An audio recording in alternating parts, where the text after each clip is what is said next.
Welcome to the Deep Dive, where we cut through the noise and get straight to those aha moments in the most fascinating corners of science and technology. You've definitely heard of mRNA vaccines, especially in the last few years, right?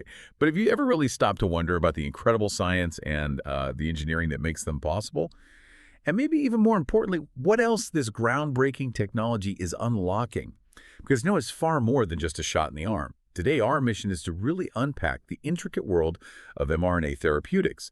We're going to explore how scientists are meticulously designing and delivering these genetic instructions.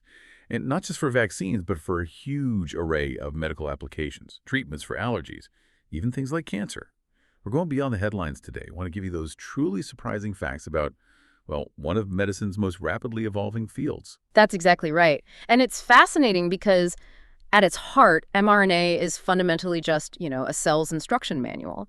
What's truly amazing here is how researchers have learned to harness it, refine it, deliver these instructions, basically transforming them into potent medicines. And it's been quite a journey, really, filled with brilliant problem solving, overcoming challenges that honestly seemed insurmountable at first. The results, though, are genuinely revolutionary for human health. Okay, so let's unpack this a bit before we dive into all the innovations. Let's try and get a handle on what mRNA actually is in this therapeutic context. When we're talking about making medicine, what are the core building blocks, this biological blueprint? What does it look like? Right. Well, when we talk about a synthetic mRNA molecule, the kind used for therapeutics, it's actually quite a precisely constructed instruction set. It has several key components. So right at the beginning, you've got the 5-foot cap structure.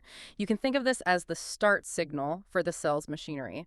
It's absolutely crucial for getting protein production started, maintaining the mRNA stability, and really importantly, helping the mRNA kind of hide from our body's immune system. Scientists have found specific cap forms, things like Cap1 and Cap2, are much better because they closely mimic our own body's natural mRNA caps. That signals self to the cell, basically, and helps prevent it getting flagged by the immune system right away.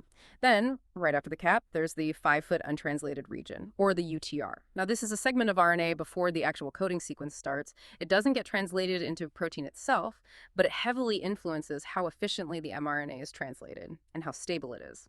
Next up is the coding sequence, or CDS. This is the real core of the message, the actual instructions telling your cell exactly which protein to make. So for a vaccine, this would be an antigen, like, the SARS-CoV-2 spike protein. For other treatments, it might be a therapeutic protein your body needs more of. After the coding sequence, there's another UTR, the 3-foot untranslated region, again, a non-coding bit that follows the main instructions. This part also plays a vital role in regulating how stable the mRNA is and even where it ends up inside the cell. And then finally, right at the very end, you have the poly-A tail. This is just a long string of adenosine nucleotides, literally a tail, and it's essential. It boosts the mRNA's stability, helps kickstart translation, and acts like a protective shield against enzymes that would normally degrade it.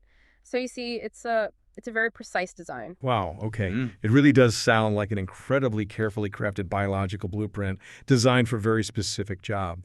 But you mentioned earlier in its natural or maybe naked form, mRNA had some serious drawbacks for medical use, didn't it? You couldn't just design the sequence and, inject it. What were the biggest hurdles there? Oh, absolutely. Yeah, early attempts with naked mRNA were tough. It made a lot of scientists pretty skeptical about using it medically. The first big problem was just intrinsic instability. RNA is notoriously fragile. If you inject naked mRNA into the body, it gets chewed up really fast by these enzymes everywhere called ribonucleases or RNases. These enzymes just break down the mRNA super quickly, drastically cutting down its chances of actually producing the protein you want inside the cells, which is just, considered too unstable. And the second challenge, just as big, was innate immune recognition. Our immune system is incredibly good at spotting foreign nucleic acids. It sees them as a threat, like a virus invading. So unmodified mRNA, when you introduce it, it triggers a really strong, often unwanted inflammatory response. The immune system has these sophisticated sensors for foreign RNA, and that reaction would basically shut down the therapeutic effect and cause safety issues. It was a major blocker. Okay, that sounds like a massive problem. Innate immune recognition. That's a fundamental defense system. It seems almost impossible to get around that. How did science possibly navigate that? Because, normally you want your body to react to a threat, but here you needed it not to react, at least not in that way. It's actually a brilliant story of scientific creativity, and it really starts with understanding something called nucleic acid immunity. Our innate immune system has evolved these really sophisticated ways to detect foreign nucleic acids, whether they're from viruses or bacteria, or even our own nucleic acids if they end up in the wrong place. Think of them like highly specialized alarm systems. There are key immune sensors involved, like RIG-1, which spots specific RNA structures, and toll-like receptors, or TLRs, which sense different patterns in RNA. And when these receptors get tripped, they don't just sit there. They trigger the production of powerful molecules like type I interferons and other cytokines. These are basically antiviral agents designed to neutralize whatever threat it thinks it's found. And this is where the really groundbreaking work of Katalin Karikó and Drew Weissman comes in. Their breakthrough back in 2005 is just monumental. They noticed something really interesting. Unmodified mRNA, the synthetic kind, did trigger a strong immune response in certain immune cells. But eukaryotic mRNA, that's the mRNA naturally found in our cells, which has lots of subtle chemical modifications it didn't. That was the key insight. So they figured out critically that by incorporating specific modified nucleosides, things like pseudoridine or N1-methylpseudorin into the synthetic mRNA, they could essentially stop those inflammatory responses. Specifically, tweaking the uridine base seemed to be crucial, and this was like a double win, a huge deal. Because these modifications not only dramatically reduced the innate immune sensing, making the mRNA stealthy, but they also significantly enhanced its stability and how well it was translated into protein. N1-methylpseudoridine, for example, actually makes ribosomes stick around longer on the mRNA, so you get more protein. It was just transformative work and, absolutely deserving of the Nobel Prize they received for it. That's genuinely fascinating because, like you said, for so long, triggering an immune response seemed like it should be a good thing for a vaccine, right? But you're saying that reducing that initial nonspecific immune flare-up was actually the key to making mRNA therapeutics work safely and effectively. It let the body focus its resources on this specific target, not just sound a general alarm. Exactly that. That initial strong inflammation from unmodified mRNA would actually shut down protein production. It was counterproductive. By essentially, cloaking the mRNA from parts of the innate immune system, Karikó and Weissman unlocked its real therapeutic power. Okay, so even with this incredibly clever modified mRNA, you still can't just inject it straight in, right? It's still fragile, it needs to get inside our cells. You need, like, a shield and a guide. Yeah. So how do these complex mRNA molecules actually get delivered safely? How do they get into the cells to deliver the instructions, past all the body's defenses? Right, and this is where lipid nanoparticles, or LNPs, become absolutely essential. You really can't overstate their importance for the success of the COVID-19 mRNA vaccines. LNPs are basically tiny, tiny spherical packages. Think of them as microscopic delivery vehicles with a complex internal structure. They do two main jobs: protect the mRNA and transport it. They offer fantastic stability, they're biocompatible, meaning they generally get along well with the body, and they can carry a pretty hefty mRNA payload. Now, each LNP is typically made of four main types of lipids, all working together. First, and maybe most important, are the ionizable lipids. These are the real drivers. What's ingenious is their charge. They're positively charged at a low pH, like you find inside a cellular compartment called an endosome, which lets them grab onto the negatively charged mRNA. But crucially, they're neutral at the body's normal pH, like in your bloodstream. This makes them much safer and less likely to cause issues before they reach the target cell. This pH switch is key for trapping the mRNA and then releasing it later. Next, you have helper or neutral lipids. These guys help improve the particle's overall stability and the integrity of its membrane structure. One common one, DOPE, actually helps the LNP fuse with the endosome membrane, which is critical for the mRNA to escape into the cell's main compartment, the cytosol, where it can be read. The third ingredient is cholesterol. We all know cholesterol, right? Here, it provides vital structural stability. It makes the LNP membrane a bit stiffer, more robust. It also helps boost delivery effectiveness and makes the LNP last longer circulating in the body. And finally, there are PEG lipids. These are lipids with polyethylene glycol molecules attached. They sit on the LNP surface and create a kind of stealth coating. This PEG layer is really important. It helps reduce recognition by the host immune system, stops the LNPs from clumping together, and gives them more time to circulate and find their target cells. That's incredible. So this complex four-part fatty bubble is basically what enabled those really successful vaccines like Pfizer-BioNTech's BNT162b2 and Moderna's Spikevax during the pandemic. I remember seeing the BNT162b2 trial results. 95% effective. That was huge. And the side effects were mostly mild short-term things like a sore arm, feeling tired. Yeah. So the LNPs really did their job getting those instructions delivered effectively. They absolutely did. And what's interesting is that their role might be even more active than just being a delivery truck. LNPs themselves can also act as potential vaccine adjuvants. What that means is they don't just carry the mRNA, they actively help shape the specific immune response to the antigen encoded by the mRNA. They can stimulate certain innate immune pathways, which helps contribute to the strong immune activation that makes the vaccine so effective. So they're kind of part of the therapeutic effect, too. Okay, so we've got the modified mRNA, which is super clever, and these brilliant LNP delivery systems. But science never really stands still, does it? It's always moving.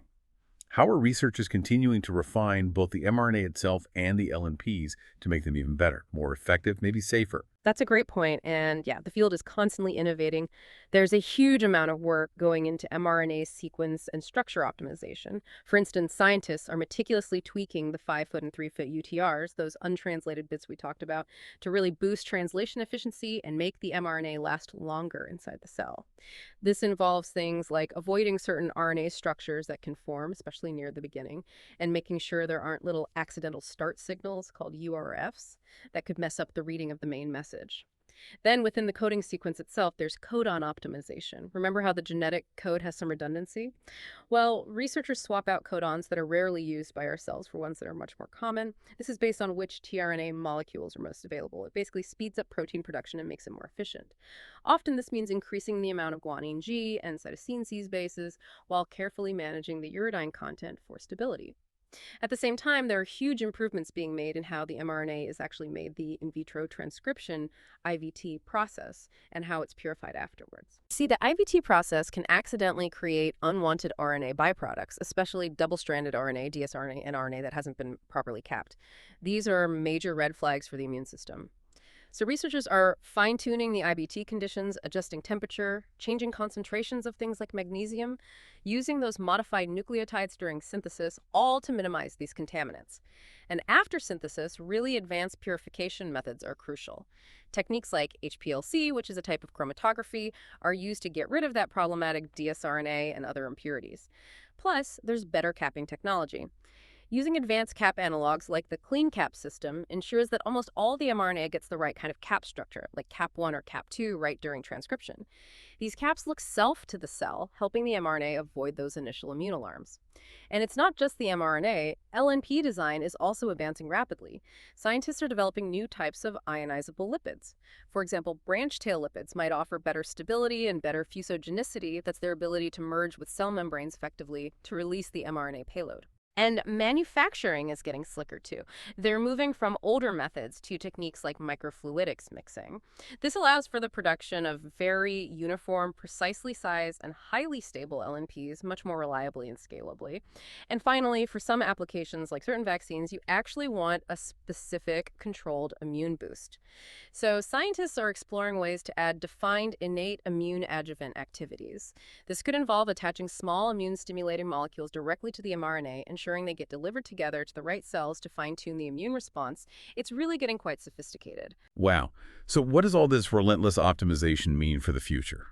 I mean, this engineering feat was obviously critical during the pandemic, but where else is this incredibly versatile mRNA platform taking medicine? It really feels like the COVID vaccines were just scratching the surface. Oh, they absolutely were. The potential is enormous, and it's expanding incredibly fast. Beyond just preventing infectious diseases, one of the most fascinating areas is inducing immune tolerance. This is almost the flip side of vaccination. Instead of boosting immunity, the idea is to use modified mRNA LNPs to suppress overactive immune responses. Think about treating allergies. There are approaches being developed, for instance, for peanut anaphylaxis, where mRNA delivers specific components to liver cells. This encourages the development of regulatory T cells, or TREGs, which then calm down the allergic reaction. Similarly, it's being explored for autoimmune diseases, like in models of multiple sclerosis. Here, highly purified, modified mRNA is used to deliver antigens in a way that promotes tolerance, dialing down inflammation by inducing those TREGs rather than activating aggressive immune cells. We're also seeing huge strides in cancer immunotherapy. This includes developing personalized cancer vaccines. These can be tailored to target unique mutations or neoantigens found only in an individual's tumor. Plus, mRNA can be used to make immune cells express specific proteins that help them better recognize and destroy cancer cells. Protein replacement therapy is another really exciting avenue. If someone has a genetic disorder where they're missing a crucial protein, or don't make enough of it, mRNA could deliver the instructions for cells to produce that protein. Think factor VIII for hemophilia, for example. It offers a whole new way to treat these kinds of conditions. And maybe one of the most revolutionary aspects, especially for global health, is the push towards decentralized and mobile manufacturing. Imagine being able to produce mRNA vaccines right where they're needed, quickly, instead of relying on complex centralized factories and cold chains. You've got initiatives like BioNTech's BioNtainer. These are literally self-contained manufacturing labs built into standard shipping containers. They're designed for rapid, scalable production, potentially making millions of doses a year. They're being deployed in places like Africa to tackle vaccine inequity head-on. There are other similar concepts too, like mobile on-demand units, all focused on bringing production closer to the point of need, even in remote areas. And looking even further ahead, there are emerging RNA technologies that could push the boundaries even more. People are exploring circular RNA or circRNA. Because it's circular, it might last longer in cells and produce protein for longer than standard linear mRNA. And then there's self-amplifying RNA, or SARNA. This type of RNA includes extra instructions that tell the cell to make many copies of the therapeutic RNA message itself. This means you could potentially use a much lower dose to get a really robust response, which could be great for vaccines. It's just an incredible range of possibilities, isn't it? Truly feels like a medical revolution in progress. Of course, with such fast innovation, there are always going to be lingering challenges. We still need to figure out things like maintaining cold chains everywhere, fully understanding rare side effects, things like myocarditis or pericarditis that we're seeing, albeit rarely, with the COVID vaccines. And really nailing down the biodistribution, where exactly does the mRNA LNP go in the body and how long does it stick around? But yeah, the overall direction is clearly forward and it's moving fast. Absolutely. And, it raises a really interesting question for the future. We've seen how meticulously tailoring every single aspect of mRNA, from the bases themselves to the delivery package, has led to these incredibly powerful new medicines. But as we gain even more precise molecular control, how might our growing understanding of that subtle balance, the balance between activating the immune system when we need to and suppressing it when it's overactive, allow us to treat an even wider spectrum of diseases, perhaps even conditions that today we can barely even imagine treating effectively? There's a fascinating thought to end on. The mRNA revolution really does feel like it's just beginning, and the deeper we dive into this incredible science, the more potential we seem to uncover. Makes you wonder, what will you discover next about this incredible science?